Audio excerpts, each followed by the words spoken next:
So welcome everyone to our first video newsletter. We will try to do this as regularly as possible. And to start us, we will start with the topic of inclusive leadership beyond the concept of traditional diversity. So let's start a conversation. Okay. So, Martin, let's start with behaviors and actions. What are the behaviors and actions of a leader, an inclusive leader? Yeah, inclusive leadership is all about recognizing the potential of diversity and capitalizing on that. So a leader needs to be, first of all, courageous, because it takes time and effort to try to put together and lead a diverse team compared to a team that is not that way.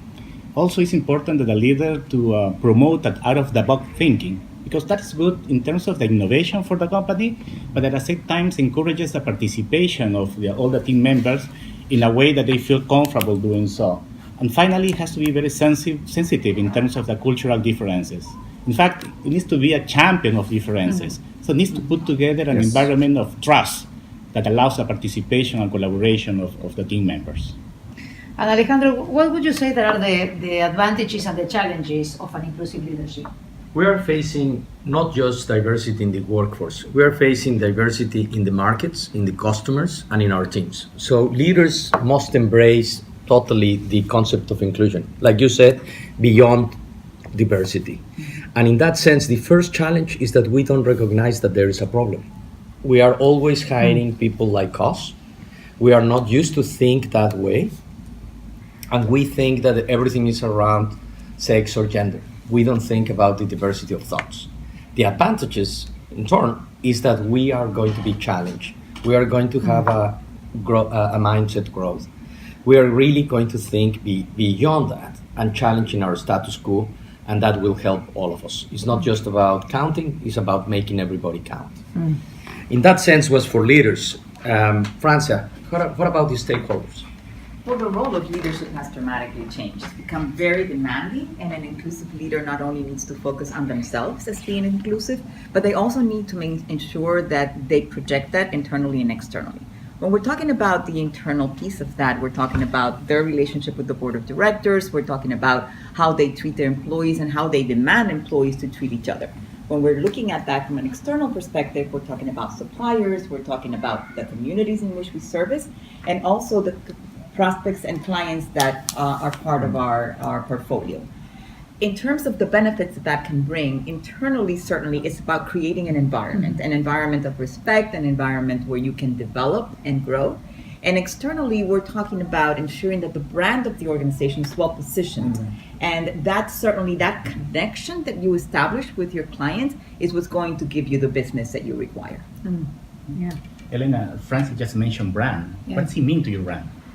Today, brand's reputation and brand strength are less measured exclusively on financial and more on societal attributes. And we are seeing the millennials taking the center of the stage as consumers, as investors, employees, and even employers, and Generation Z closely following them. And for those new generations, diversity is a fact. It's not something that you strive for, it's something that is a given.